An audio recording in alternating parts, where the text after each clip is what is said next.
के बीच में बहती। इसलिए हे श्री रामचंद्र जी मागधी नाम से प्रसिद्ध हुई सोन नदी पूर्वोक्त महात्मा वसु से संबंध रखती है। रघुनंदन यह दक्षिण पश्चिम से आकर के पूर्वोत्तर की दिशा में और बहती रहती है। पूर्व और उत्तर का जो भाग है उस दिशा में हमेशा बहती रहती है। और ये जो है इसके दोनों तटों पर सुंदर क्षेत्र है, उपजाऊ खेत है। अतः यहाँ सदा सस्यामालाओं से अलंकृत हरी भरी खेती सुशोभित होती रहती है। जनगण में भी आता है, राष्ट्रगान में यश श्याम सस्यमामला सस्यमाला अर्थात हरी भरी खेती से सुशोभित रहती है। रघुकुल को आनंदित करने वाले श्री राम धर्मात राजा कुशनाभ ने घृताची अप्सरा के गर्भ से परम सुंदर 100 कन्याओं की उत्पत्ति की। उनके 100 कन्याएं हुई। घृताची नामक एक अप्सरा थी, उन्होंने विवाह किया, उनसे जो 100 कन्या हुई। ये सब की सब कन्या बहुत सुंदर थी और ये इनका शरीर बहुत सुंदर था और ये धीरे धीरे बड़ी होने लगी। और जब ये जवान हुई तो इनके सुंदरता जो थी वो बहुत सुंदर थी। एक दिन वस्त्र आभूषणों से विशोभित होता करके सज धज करके ये सभी जो राजकुमारियां थी उद्यान भूमि में आकर के वर्षा ऋतु में प्रकाशित होने वाली विद्युत मालाओं की भांति शोभा पाने लगे। अर्थात उस समय बरसात हो रही थी।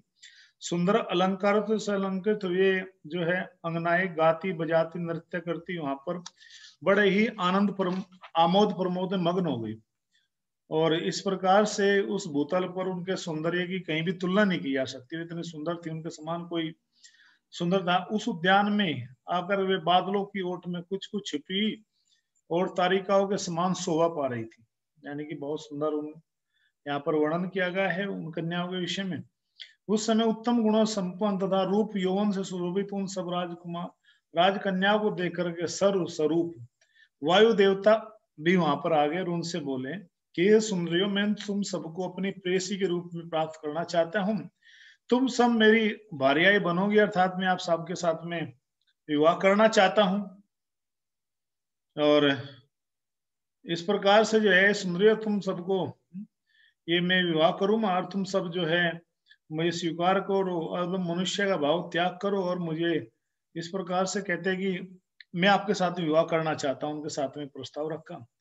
विशेषता मानव शरीर में और ये शरीर अक्षणिक होता रहता है, और इसलिए तुम जो है लोग मेरे साथ में विवाह करो और तुम अमर हो जाओगे। इस तरह से प्राण स्वरूप सबके प्राणियों के भीतर विरज जो विचरण करते हैं वायुदेव जी, उनकी ये बातें सुन करके और ये सब के सब कन्याएं जो है बोलने लगी कि हमारा इस विषय में कोई अनुराग नहीं है, ऐसे अनुचित प्रस्ताव को हम स्वीकार नहीं करते। इसलिए हे देव शिरोमणि, हम सब की सब राज ऋषि कुशनाभ की कन्याएं हैं और देवता होने पर भी आपको शाप दे करके वायुपद से भ्रष्ट कर सकती है। तुम सब ऐसी बात कर रहे हो देवता होकर के भी, अगर हम चाहे तो नाराज होकर के आपको आपके पद से नीचे गिरा सकती है। जो आप इस तरह की चेष्टाएं कर रहे हो, इस तरह की ये बातें हमारे सामने प्रस्तुत कर रहे हो।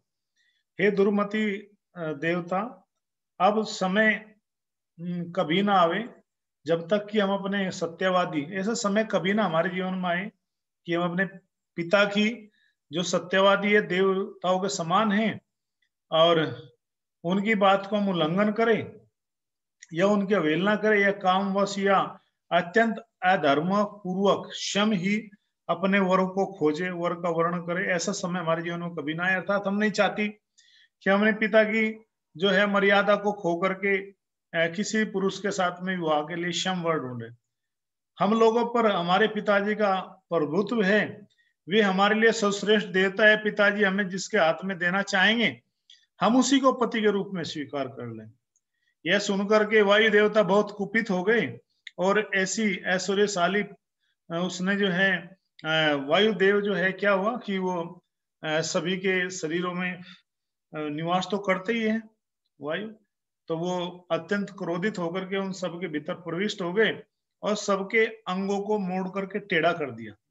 शरीर का ऐसे अंग हो गया उनके टेढ़ा हो गया, उनसे क्रोधित होकर के शरीर मुड़ जाने के कारण वे सबकी सब कुबड़ी हो गई। अर्थात वो शरीर ऐसे ही बिल्कुल टेढ़ा मेढ़ा भंगे हो गई। उनकी आकृति मुट्ठी में बंधे एक हाथ के जैसे बराबर होगी, और वे भय से बहुत डर गई, व्याकुल होती। वायुदेव के द्वारा कुबड़ी हुई उन कन्याओं ने राजभवन में जैसे प्रवेश किया और जैसी देखा कि तो बहुत लज्जित हो गई, और वे बहुत ही दुखी हो गए। इनकी नेत्रों से आंखों की धारा बहने लगी, मतलब आंसू गिरने लगे, दुख के मारे, डर के मारे, लज्जा के कारण।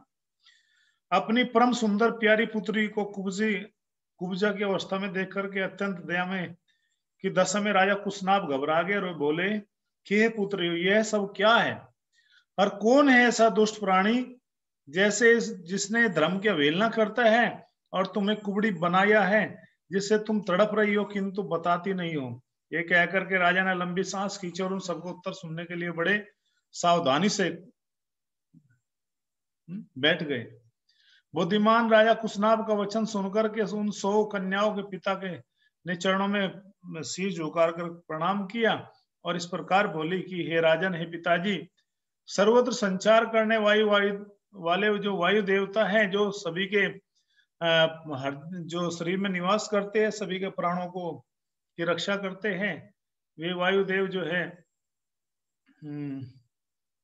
अशुभ मार्ग का अवलंबन करके हम पर वे इस तरह से दुराचार बलात्कार करना चाहते थे, और धर्म पर उनकी दृष्टि नहीं था, तो धर्म का विचार नहीं किया, और इस तरह की उनके मन में दुर्भावनाएं थी। हमने उनसे कहा कि हे देव, आपका कल्याण हो, हमारे पिता विद्यमान हैं, हम स्वच्छंद नहीं है, आप हमारे पिताजी के पास जाकर हमारा वर्ण कर लीजिए, किंतु वे हमें आपको सौंप देंगे तो हम आपकी हो जाएगी, आपसे विवाह कर लेंगे। परंतु उनका मन तो पाप से बंधा हुआ था, उन्होंने हमारी एक बात नहीं सुनी। हम सब बहनें यही धर्म संगत बातें कर रही थी, तो भी उन्होंने हमें सदा गहरी चोट पहुंचाई और बिना अपराध के हमें इस प्रकार से पीड़ा दी। उनकी बात सुनकर के जो धर्मात्मा राजा थे कुशनाभ जी ने अपनी परम उत्तम 100 कन्याओं को इस प्रकार उत्तर दिया, हे पुत्रियों, अक्षमाशील महापुरुष ही जिसे कर सकते वही अक्षमा की बात तुमने की है, और तुम लोगों के द्वारा एक ये महान कार्य संपन्न हुआ है।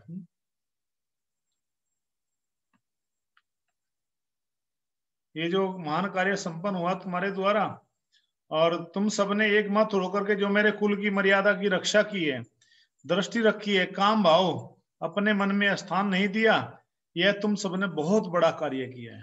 तुमने अपने पिता की लाज रखी है, ऐसे दुष्ट व्यक्ति की बातों में नहीं आई हो, और तुमने जो स्त्री हो या पुरुष, उसके लिए क्षमा ही आभूषण होता है।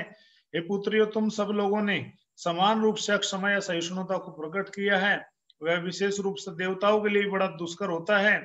हे पुत्रियों, क्षमा दान है, क्षमा सत्य है, क्षमा यज्ञ है, और क्षमा ही यश है, क्षमा ही धर्म है, और क्षमा पर यह भी संपूर्ण जगत टिका हुआ है।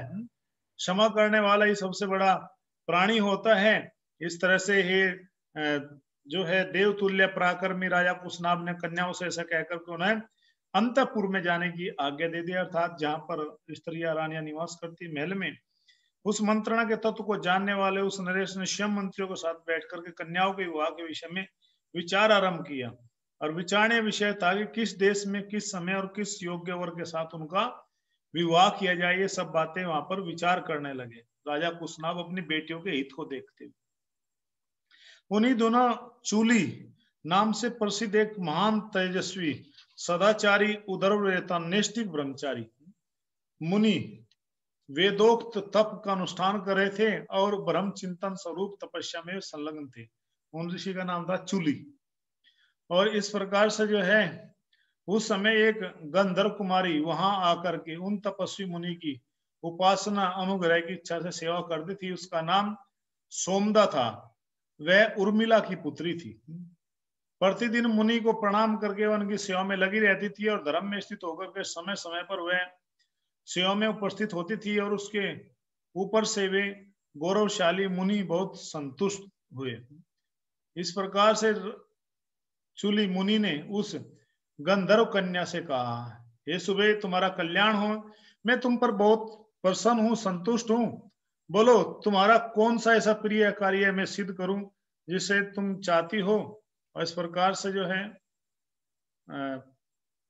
मुनि को संतुष्ट होकर गंधर्व कन्या बहुत प्रसन्न हुई, और वह बोलने की कला जानती थी। उसने बड़ी ही मधुर वाणी में मुनि से मधुर स्वर में कहा कि महर्षि, आप ब्रह्मी संपत्ति अर्थात ब्रह्म तेज से संपन्न होकर के ब्रह्म स्वरूप हो गए हो, अतः महान तपस्वी है। मैं आपसे ब्रह्म तप, ब्रह्म ज्ञान और वेदोक्त तप से युक्त धर्मात्मा पुत्र की प्राप्ति चाहती हूँ।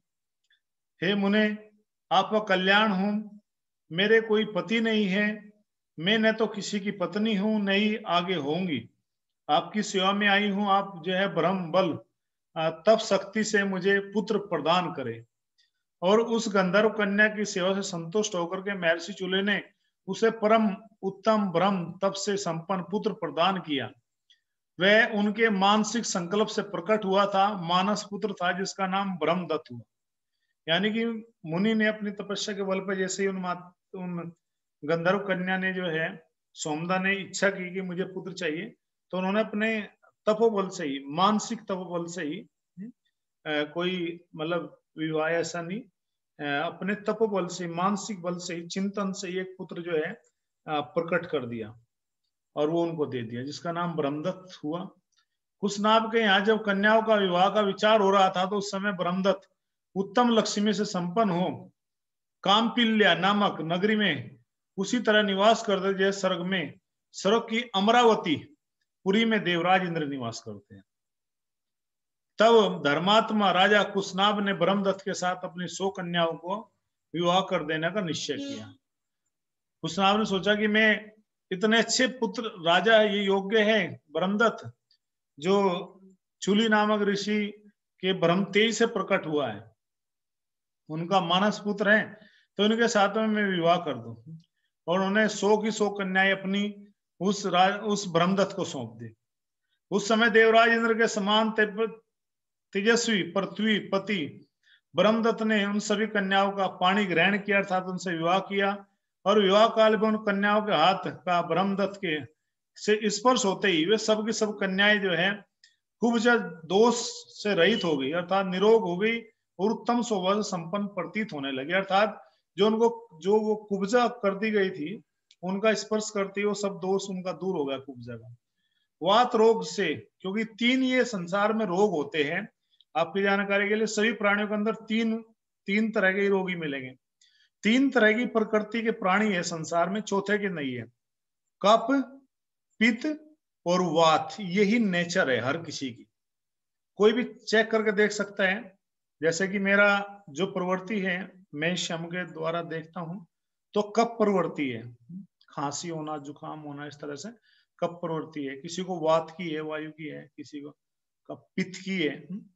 तो ये 3 प्रवृत्ति के संसार में प्राणी होते हैं। तो जो वात रोग से जो है, वायु के द्वारा जो कन्याओं को जो कुब्जा हो गई थी, वायु ने उनको जकड़ लिया था, तो वो दोष उनका दूर हो गया।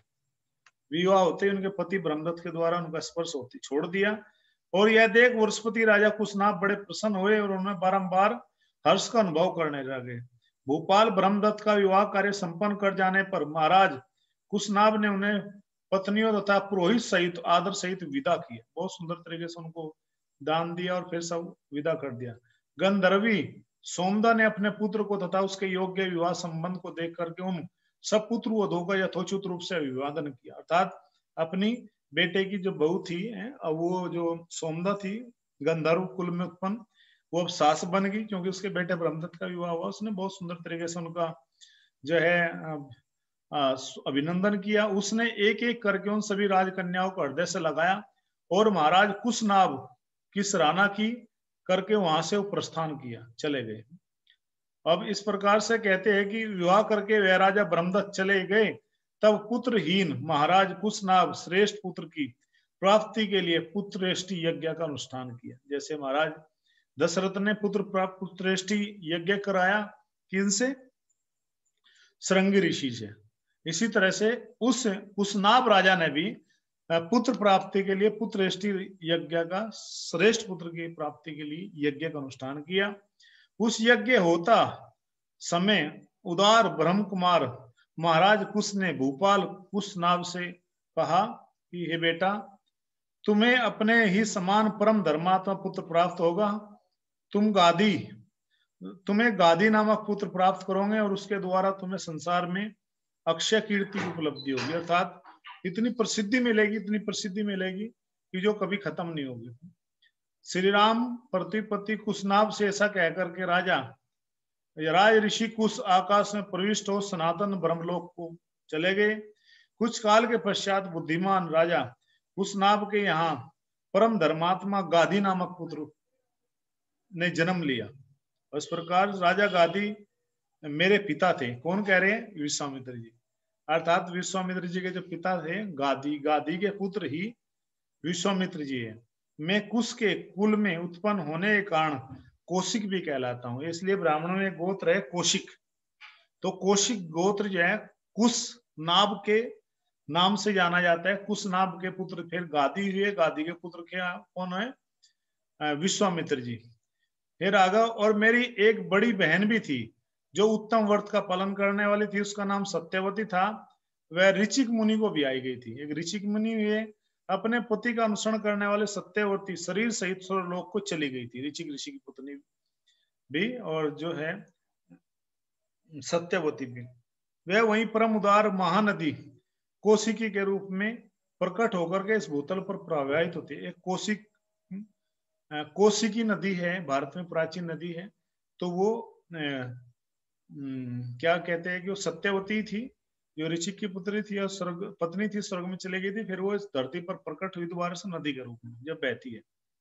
वह मेरी बहन जगत के हित के लिए हिमालय का आश्रय लेकर के नदी रूप में प्रवाहित हुई। यह पुण्य सलीला दिव्य नदी बड़ी ही रमणीय है। रघुनंदन, मेरी बहन कौशिकी के प्रति बहुत स्नेह है, अतः मैं हिमालय के निकट उसी के तट पर नियम पूर्वक बड़े सुख से निवास करता हूँ।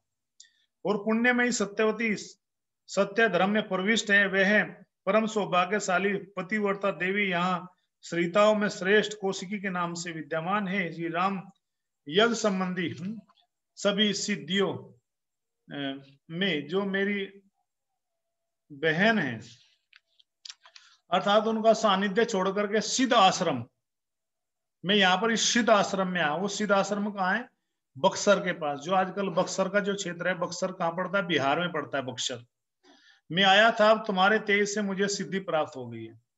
हे श्री राम, तुमने मुझसे जो पूछा था उसके उत्तर में मैंने तुम्हें सोन भद्र तटवर्ती देश का परिचय देते हुए ये अपनी और अपने कुल की उत्पत्ति की बात बताई है। मेरी कथा कहते कहते आधी रात बीत गई है पुत्र, अब तुम थोड़ा सा नींद ले लो, तुम्हारा कल्याण हो। मैं चाहता हूं कि हम अधिक जागरण के कारण हमारी यात्रा में कोई विघ्न ना पड़े, क्योंकि कल सुबह सुबह जो है कहाँ जाना है? जनकपुरी के लिए प्रस्थान करना है। जनकपुरी में राजा जनक जो है धनुष यज्ञ पूजा कर रहे हैं, अर्थात सीता महारानी का स्वयंवर होने वाला है। कल बताया था कितना बड़ा धनुष है उसके विषय में। तो कहते हैं कि सारे वृक्ष निष्कंप जान पड़ते हैं, इनका एक भी पत्ता नहीं हिलता। पशु पक्षी अपने अपने निवास स्थान में छिप करके बसेरे लेते हैं। रघुनंदन, रात्रि के अंधकार से संपूर्ण दिशाएं व्याप्त हो रही है। धीरे धीरे संध्या दूर चली गई। नक्षत्रों तथा ताराओं से भरा हुआ आकाश सहस्त्र इंद्र की भांति सहस्त्रों ज्योतिर्मय नेत्रों से व्याप्त होकर के प्रकाशित हो रहा है। संपूर्ण लोक का अंधकार दूर करने वाले शीत रश्मि चंद्रमा अपनी प्रभा से जगत के प्राणियों के मन को आह्लाद प्रदान कर रहे हैं। इस प्रकार से आह्लाद यानी कि सबको आनंद प्रदान कर रहे, सबके मन को प्रसन्नचित कर रहे हैं। रात में विचरण करने वाले समस्त प्राणी, यक्ष राक्षसों के जो समुदाय हैं और भयंकर पिशाच गण इधर उधर विचरण कर रहे हैं। ऐसा कहकर के महान तेजस्वी महामुनि विश्वामित्र चुप हो गए। उस समय सभी मुनियों ने साधुवाद दे करके विश्वामित्र जी की भूरी भूरी प्रशंसा की। इस प्रकार से कुश पुत्रों का वंश सदा ही महान धर्म प्राण रहा। कुश वंशी धर्मात्मा श्रेष्ठ ब्रह्मा जी के समान तेजस्वी, महान तेजस्वी विश्वामित्र जी अपने वंश के सबसे बड़े महात्मा आप ही है, और सरिताओं में श्रेष्ठ कोश की भी आपके कुल की कीर्ति को प्रकाशित करने वाली आपकी बहन नदी ही है। इस प्रकार आनंद में उन मुनिवरों ने प्रसन्नचित होकर के श्रीमान कौशिक मुनि अस्त हुए सूर्य की भांति नींद लेने लगे, अर्थात सब फिर वहां निंद्रा में चले गए। कौन? विश्वामित्र जी भी। यह कथा सुनकर के राम लक्ष्मण को बहुत विस्मय हो, बड़ा आश्चर्य। वे भी श्रेष्ठ मुनि विश्वामित्र जी की सराहना करके नींद लेने लगे, अर्थात वे भी फिर सोने के लिए चले गए। यहाँ पर जो है इस प्रकार से सोन भद्र तट पार करके विश्वामित्र आदि का गंगा जी के तट पर पहुंच करके वहां आधी रात्रि में विश्राम करना तथा श्री राम के पूछने पर विश्वामित्र जी का उन्हें गंगा जी की उत्पत्ति की कथा सुनाना। इस प्रकार से सोनभद्र के तट पर पहुंचकर उन्होंने जय शयन किया। जब रात बीती और प्रातःकालीन हुआ तो प्रभु श्री रामचंद्र जी भी उठे और रात बीत गई, सवेरा हो गया, तुम्हारा कल्याण हो, उठो उठो और चलने की तैयारी करो। विश्वामित्र जी बोले।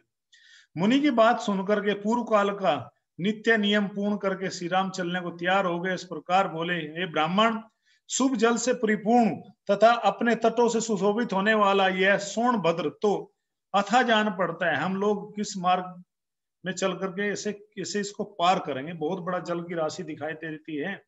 श्री राम का ऐसा कहने पर विश्वामित्र बोले कि जिस मार्ग में महर्षिगण सोनभद्र को पार करते हैं उसका मैंने पहले ही निश्चय कर रखा है, वह मार्ग यह है। कहते हैं बुद्धिमान विश्वामित्र ऐसा कहने पर वे महर्षि नाना प्रकार के वनों की शोभा देखते हुए वहां से चलने लगे। बहुत दूर का मार्ग तय कर लेने पर दोपहर होते होते उन सब लोगों ने मुनिजन सेवित सरिताओं में श्रेष्ठ गंगा जी के तट पर पहुंच करके उनका दर्शन किया। हंसों और सारसों से सेवित पुण्य सलीला भगीरथी गंगा जी का दर्शन करके रामचंद्र जी के साथ समस्त मुनि बहुत प्रसन्न हुए, उनका हृदय बड़ा प्रफुल्लित हुआ। उस समय सबने गंगा जी के तट पर डेरा डाल दिया, फिर विधिवत स्नान करके देवताओं पितरों का तर्पण किया। उसके बाद अग्निहोत्र करके अमृत के समान मीठे भविष्य का भोजन किया और उसके पश्चात वे सभी कल्याणकारी ऋषि प्रसन्नचित होकर के महात्मा विश्वामित्र जी चारों ओर से घेर कर गंगा जी के तट पर बैठ गए। हरे कृष्ण। कितना सुंदर होता है कि ऋषि मुनि का, संतों का आगमन, भगवान की कथा गंगा जी के तट पर बैठकर कितना दिव्य हो सकता है संसार में। इस बात को हम केवल भक्ति के द्वारा समझ सकते हैं। नहीं संसार के लोग जाएंगे गंगा जी में स्विमिंग करेंगे, राफ्टिंग करेंगे और उल्टे पुल्टे काम करेंगे और पाप बढ़ाएंगे। लेकिन ऋषि मुनि वास्तव में धरोहर होती है संसार की, कि वे कितना मान देते हैं। उन्हीं के कारण धर्मात्मा ऋषि मुनि आचार्यों कारण ही, भक्तों के कारण ही संसार में ये भक्ति चलती है। नहीं तो संसार में भक्ति होने का क्या मतलब है? जब वे सब मुनि स्थिर भाव से विराजमान हो गए, श्री राम और लक्ष्मण भी यथा योग्य स्थान पा करके बैठ गए, तब श्री राम ने प्रसन्नचित होकर के विश्वामित्र जी से पूछा, हे भगवान, मैंने यह सुनना चाहता हूं कि 3 मार्गों में प्रवाहित होने वाली गंगा, ये गंगा जी किस प्रकार 3 लोकों में घूम करके नद और नदियों के स्वामी समुद्र में जाकर के मिल जाती है। ये क्या विषय है? इसके विषय में थोड़ा सा हमारे जिज्ञासा को शांत कीजिए। और इस प्रकार से कहते हैं कि विश्वामित्र जी ने गंगा जी की उत्पत्ति, उसकी वृद्धि की कथा को कहना आरंभ किया। और कहते हैं हिमवान नामक एक बहुत बड़ा पर्वत है, हिमवान, जो समस्त पर्वतों को राजा और सब प्रकार के धातुओं को बहुत बड़ा खजाना है। हिमवान की 2 कन्याएं हैं, उनके रूप की उत्तम भूतल पर जो है कहीं भी तुलना नहीं है। मेरु पर्वत की मनोहर हारिणी पुत्री मेना हिमवान की प्यारी पत्नी है। हिम राजा की पत्नी है मेनावती, जो पार्वती की माता है, आपकी जानकारी के लिए। सुंदर कटी प्रदेश वाली मेना ही उन दोनों कन्याओं की जननी है। रघुनंदन मेना के गर्भ से जो पहली कन्या उत्पन्न हुई थी, यह गंगा जी है। ये हिमवान की सबसे बड़ी पुत्री है। हिमवान की दूसरी कन्या जो मेना के गर्भ से उत्पन्न हुई, उमा के नाम से जानी जाती है। गंगा जी पहली पुत्री गंगा जी है, दूसरी कौन है? उमा, यानी कि पार्वती जी। 2 पुत्री है, हिमालय और मेना की। कुछ काल के पश्चात सब देवताओं ने देव कार्य की सिद्धि के लिए ज्येष्ठ कन्या गंगा जी को, जो आगे चल करके स्वर्ग से त्रिपथा नदी के रूप में अवतीर्ण हुई, गिरिराज हिमालय से मांगा। हिमवान ने त्रिभुवन का हित करने की इच्छा से स्वच्छंद पथ पर विचरण करने वाली अपनी लोक पावनी पुत्री गंगा जी को धर्म पूर्वक उन्हें दे दिया। 3 लोक हित की इच्छा रखने वाले देवता त्रिभुवन की भलाई के लिए गंगा जी को लेकर के मन ही मन कृतार्थ हुए। हे रघुनंदन, गिरिराज की जो दूसरी कन्या उमा थी, वे उत्तम और कठोर व्रत का पालन करती घोर तपस्या में लग गई और तपो धन का संचय किया। और गिरिराज ने उग्र तपस्या में संलग्न हुई और वह विश्व वंदिता पुत्री उमा उत्तम प्रभावशाली भगवान रुद्र को भी आएगी, अर्थात उनका विवाह शिव के साथ में हुआ, उमा पार्वती का। इस प्रकार श्रीताओं में श्रेष्ठ गंगा और भगवती उमा दोनों ही गिरिराज हिमालय की पुत्री है। सारा संसार इनके चरणों में नतमस्तक होता है, झुकाता है। इस प्रकार गंगा जी की उत्पत्ति के विषय में सारी बातें मैंने तुम्हें बता दी। ये त्रिपथा, तीन रास्तों को, तीनों लोगों को पावन कैसे हुई यह भी सुन लो। और पहले आकाश मार्ग में गई, उसके पश्चात गिरिराज कुमारी गंगा रमणीय देव नदी के रूप में देवलोक में बहती है, क्योंकि वहां पर यह अलकनंदा के नाम से जानी जाती है। फिर जल रूप में प्रवाहित होकर के लोगों के पाप को दूर करती रसातल में पहुंचती है। अर्थात गंगा जी तीनों लोगों में पावन करती है। तीन चरणों से निकली गंगा प्यारी, जिसने सारी दुनिया तारी। हरे कृष्णा। श्रील प्रभुपाद की जय। तो इस प्रकार से कैसे तीनों लोगों को पावन करती है, कैसे गंगा जी की महिमा है, ये सब जानने के लिए हमें कल वेट करना पड़ेगा। हरे कृष्णा। जय श्री